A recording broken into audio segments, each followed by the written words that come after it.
Hello everyone. If you like what I'm doing here, please consider subscribing, liking, and commenting. It would really help the channel out quite a bit. Thank you very much.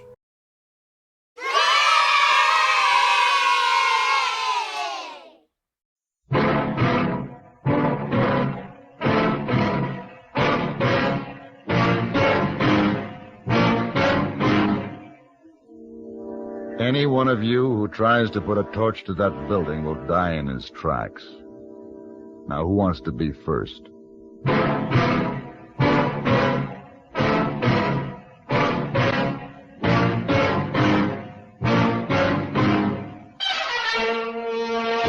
Have gun. Will travel. Starring Mr. John Daner as Paladin.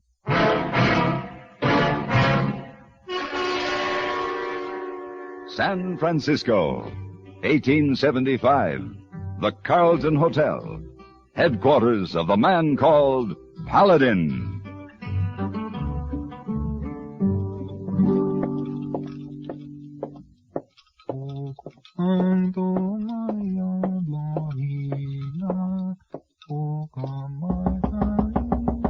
Come in. Here it is, Mr. Paladin. Whiskey, water, ice. You want something else? I want you to take this money over to the bank and deposit it for me. Oh, yes, sir. Oh, great deal of money, Mr. Paladin. $5,000. Here's the deposit slip. Yes, sir. Well? Oh, all the time I know you, Mr. Paladin, you have money. Money I earned. Yes, sir, but so much money. You buy clothes, you live here, you pay for many things. You ever work and not earn money? I don't understand you. Oh, wait. I work and not earn money. Most people do the same thing.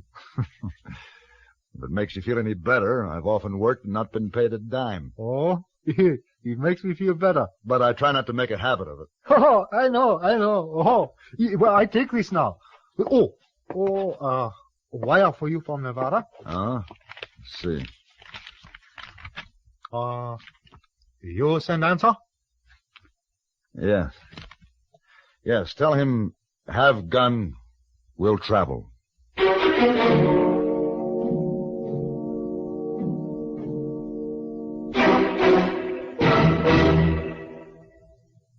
If dandruff dulls your hair, leaves your scalp itchy, please listen. You can get rid of annoying dandruff so fast today, no one should suffer any longer. With Fitch Dandruff Remover Shampoo, unsightly dandruff's gone in 3 minutes. It's the quickest, easiest of all leading shampoos. Besides that, using Fitch regularly is guaranteed to keep embarrassing dandruff away. Simply apply in the unique Fitch manner. Before you wet hair, rub in 1 minute. This way, Fitch shampoo penetrates right down to the scalp. Next, add water. Lather 1 minute to wash every trace of dandruff out of your hair. Then rinse 1 minute. All that loosened dandruff goes down the drain. In 3 minutes with Fitch, 1 rubbing, 1 lathering, 1 rinsing, dandruff's gone. And while removing dandruff, Fitch can also brighten hair up to 35%. To get rid of dandruff problems forever, brighten hair too, use Fitch regularly. Get Fitch Dandruff Remover Shampoo today, only 59 cents.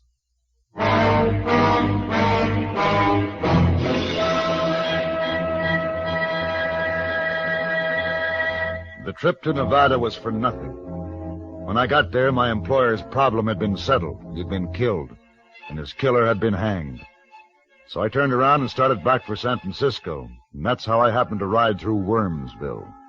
Not really a town, just a single line of ragged buildings facing the open prairie, but trying to be a town. One of the buildings was a log cabin with a flagpole in front of it. Sitting by the side of the road, tracing figures in the dust with a willow branch, was a young boy. I stopped beside him. Hello, mister. Hello, son. You're going to be late for school. Ain't going. Oh? Why not? Not till they get rid of the school teacher. What'd she do? Nothing. Oh. You don't like her, is that it? Miss Stanton? I like her fine, but Pa says I can't go.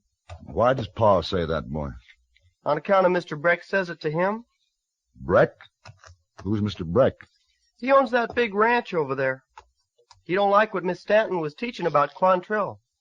What was Miss Stanton teaching about Quantrill? She says Quantrill's men were thieves and murderers. Mr. Breck rode with Quantrill in the war. Said he'd burn down the school and ride her out of town if she didn't stop teaching that way. So I take it Miss Stanton is still teaching that way, huh? Yep. She's stirring up a fuss. Hardly anybody's going to school now. Well, it seems to me it's Mr. Breck who's stirring up the fuss. What's your name? Morse Kaufman, sir? Morse. My name is Paladin. Can I sit down? Sure. How do you feel about all this? I don't know rightly, Mr. Paladin. Seems Miss Stanton oughtn't to teach things that cause trouble. Let me ask you something, Morse. Yes, sir?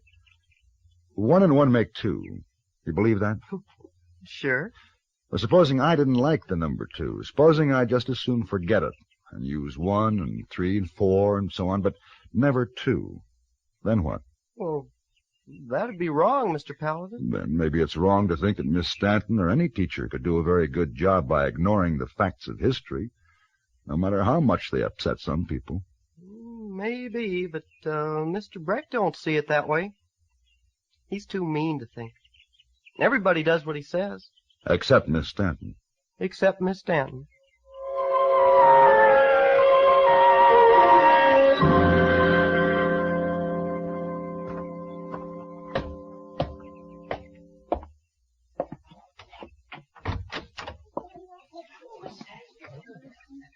You wish to see me? Yes. May I speak to you alone, Miss Stanton? Miss Grubb, will you kindly come up here and sit at my desk? The rest of you go right on with your reading. After you've finished page 18 in McGuffey, then you may work on your slates. This way, young man.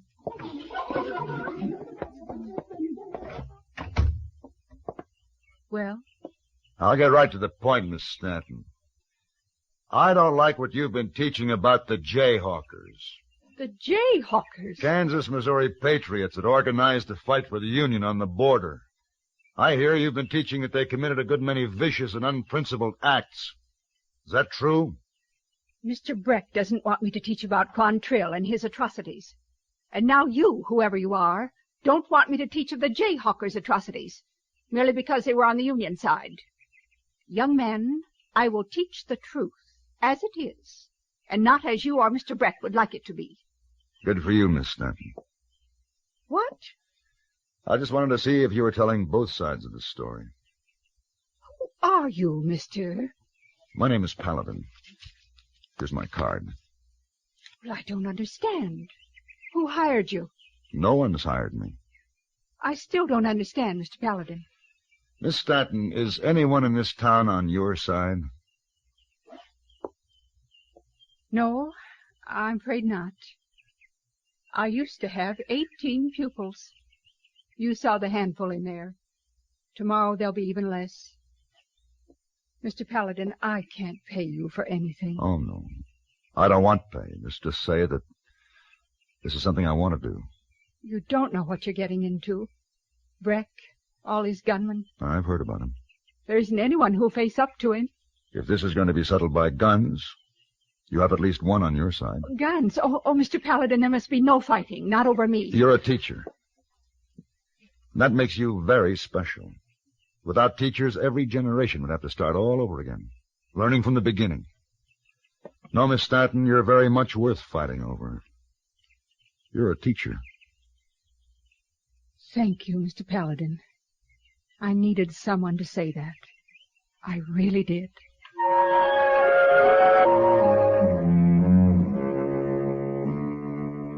Molly Stanton gave me a list of all of her students and where they lived. She did it with little hope that it would do any good, but with the same kind of determination with which she stood up and spoke the truth in her teaching. I could do no less than make use of the list. I told you my Susan ain't going back to school until that teacher clears out. Now, we've been all over it. Then we'll go over it again. Now, where's your pride, Mr. Coldwell? If Breck threatened Susan's life with a gun, you'd be out there with your gun making a fight of it. But when he takes over a piece of her mind, you crawl into a hole. You get out of here. I'd be glad to leave if you'll do something about Breck. I'll do as I see fit. Now get out of my house.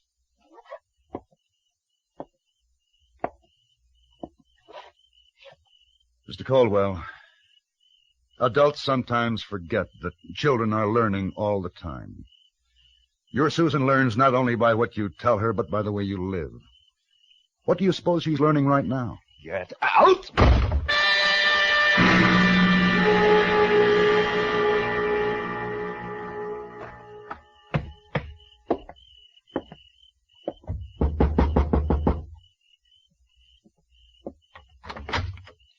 Yes, sir? Good evening, Morse. Is your father home? Who is it? Man who was at the school today, Pa. Mr. Paladin. May I come in, Mr. Kaufman? I'd like to talk to you. Come on in. Oh, what do you want to talk about? The school. I've heard around town that tomorrow Breck's riding in to burn it down. You want help? Is that it? Yes. I'm asking the people this involves for that help. Yeah? How have you been doing? Oh, poorly. Huh?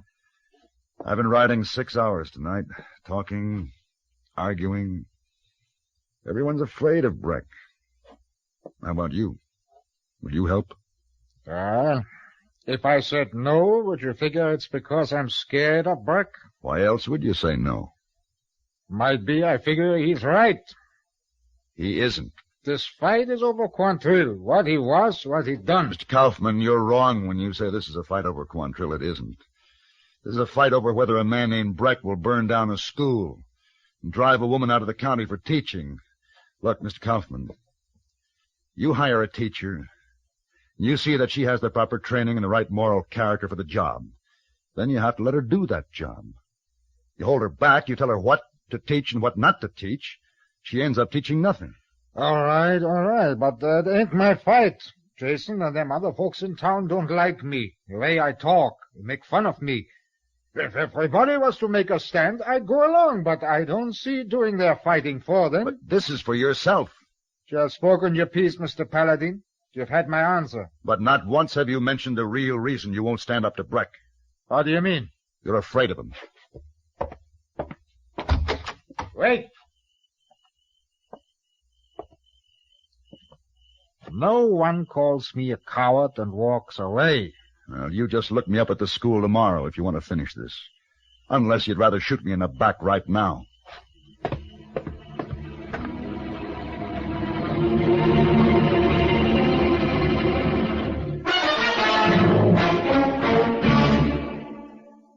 Our cat has 9 lives. She makes that clear with every impulsive leap from sofa to the top of the bookcase. All the same, she can compete with you when it comes to getting places. In no more time than it takes the cat to reach her favorite perch, you can be in Rome, or Tokyo, or anywhere else exciting things are happening. You do that daily on CBS Radio, as network features like our World News Roundup and The World Tonight take you to the scene of the news.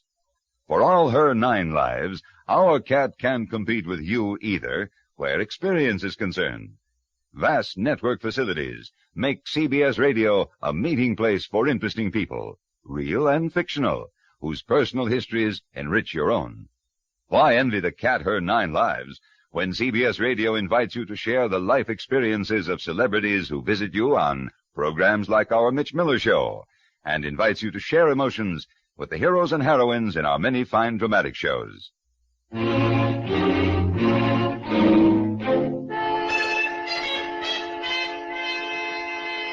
The next morning, Molly Stanton appeared at the school 15 minutes before class was scheduled to begin. She tidied her desk, made notes for the day, then stepped out into the yard and rang the bell. But there was no one to ring it for. No students, no parents. There's our support, Mr. Paladin. Then we'll meet Breck by ourselves. Why? What for? What am I fighting about? They're not my children. Those people don't care. Why should I? Because you do care. You care for the children, your own integrity. They just want their children here, out from underfoot. I'm sorry I'm late, Miss Stanton. Well, you've certainly been a stranger, Susan. Go on now, get to your desk. You have 2 weeks' work to catch up on. Yes, ma'am. You see, Miss Stanton, you were wrong. Somebody does care. Mr. Paladin, look. I see them. I'll wait here with you. No. Now, you go on in and run your school. Well, good luck.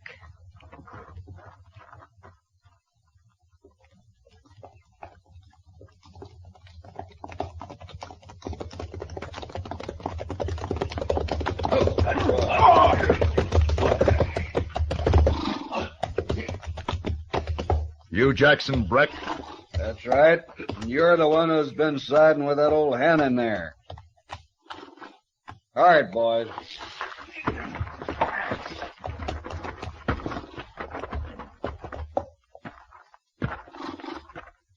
I got enough men to do the job that's got to be done. You can see that, stranger. I can see.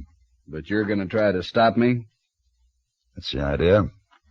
You're a fool. Get that gun of his. Now, hold it, Cooley.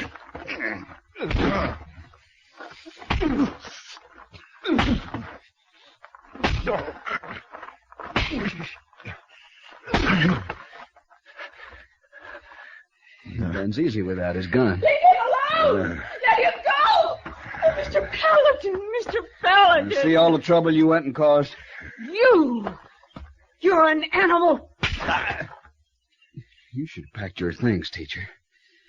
Now they'll just have to burn up with the school. You kid, give me that book. No. Leave that child alone. I ain't gonna hurt the kid. I just want the book. Make a good torch. Yeah, see? Burns pretty good. Don't do it, Breck. Oh, I'm gonna do it all right. Burns real nice, don't it? Here, Cooley, toss it inside. Ought to start the whole place off. You give me my book. Get away, kid. Leave her alone, Breck. What? It's my daughter. You leave her alone. Jason, put that rifle away. Don't nobody make a move. I'll kill the first man who does. Cooley, move around behind him. Don't you try it, Cooley. I mean what I say. You're going to be sorry for this, Jason. Turn on your friends like you are, we'll remember, and you'll be sorry. Hold it, Frank. Hold up there. Oh, Walter Kaufman come to join the fun. That's just one more for you to worry about, Jason. What's going on here? What is that gun for, Jason? I changed my mind, Kaufman. I ain't with Breck no more. That's so? And I'll tell you, just like I told him, one false move from anybody and I fire. Jason, I got a score to settle. I told you he'd be on our side, Jason. I didn't say I was on any side. Cooley, give Paladin back his gun. What? Give it to him, Cooley. Give it to him or Jason and I'll start shooting.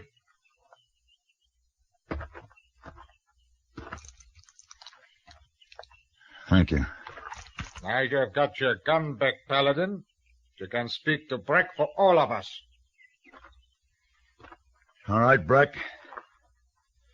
No one's holding me now. You got two hands, gun in that holster. You're standing on your own 2 feet. What else do you want? An edge? Why, Well, maybe this'll help you fight. Oh. You only draw against women. Is that it? Or maybe school teachers, your specialty? Or children? All right, if not you, how about one of your men? You? How about you? Anybody? Then get on your horses and get out of here. And Breck, one more thing. Don't try sneaking back some dark night. You wouldn't be very hard to find afterwards. That's right, Breck. Big man like you wouldn't be hard to find at all. Hey, Jason? No, there'd be nothing to it. let's get out of here. Well, it's finished. Not quite. Paladin, last night you called me a coward. Yes, I did. Why? I wanted you mad enough so you'd think about what I said. It made me think. That is for sure. I never thought you were a coward, Mr. Kaufman. I knew you were afraid. I knew what you were afraid of. that you'd fight for Jason here and his friends, and afterwards they just laugh at you for being a fool. And I might have, too, Walter. I was proud about all the wrong things. Like you having an accent and me not. Then when I saw Breck going after Susan, well, maybe that's what helped me get things straight. I'm glad. Well, now, isn't it time to get the children back to school?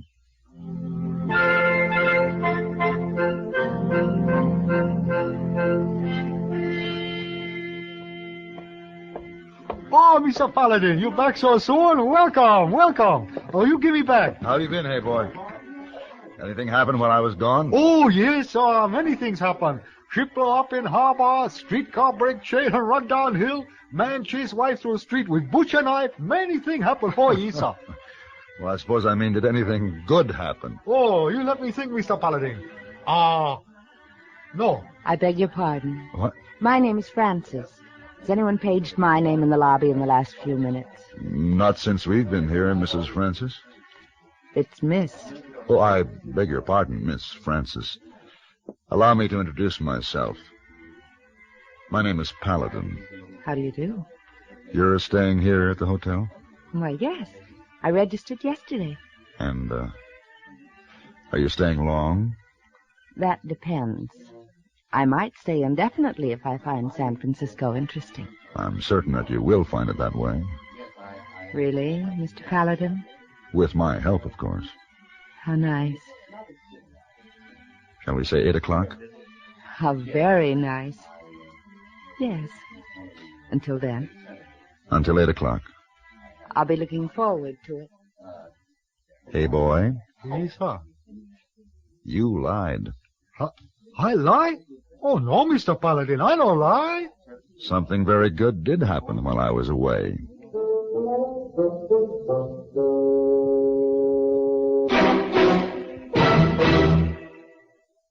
Here comes Elmer Blurt, world's lowest pressure salesman. Nobody home, I hope. Oh, gosh, it says salesmen keep out. Hey, come back here. You wouldn't want to buy a new Rambler American station wagon, would you, mister? You poor fella. Let me show you how to sell. You gotta use high pressure. Yeah, but... You gotta tell the customer you must buy America's lowest price station wagon, the Rambler American. The small wagon with automatic transmission, the reclining seat, deep coil springs, and handsome American styling. Is that a fact? Then you say the Rambler American is America's easiest parking station wagon and can save hundreds of dollars a year on gas and maintenance. But will that high pressure work? I'll prove it works. Order me a Rambler American station wagon. Now, how do you like my sales technique? Well, it's not as good as your neighbor's. Oh? No, he just sold himself a Rambler station wagon and a Rambler sedan. Want a whale of a buy on a used car? See your Rambler dealer right now for a tremendous assortment of select used cars taken in trade on all the new Ramblers. See your Rambler dealer for a select used car.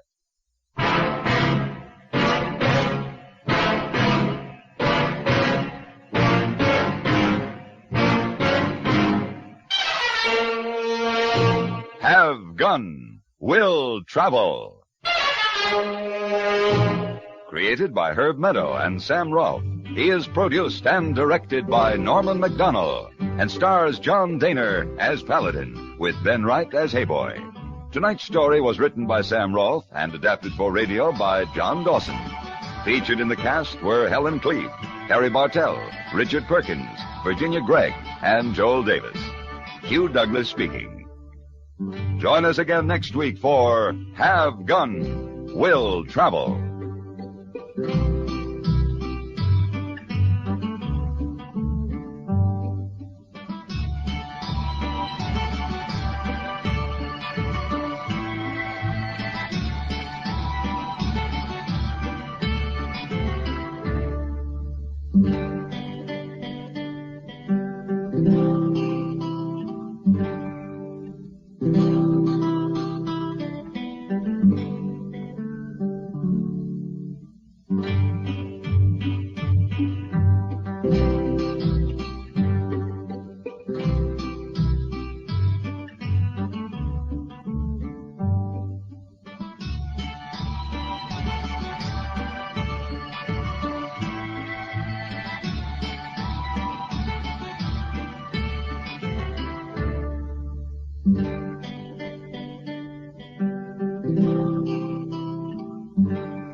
you.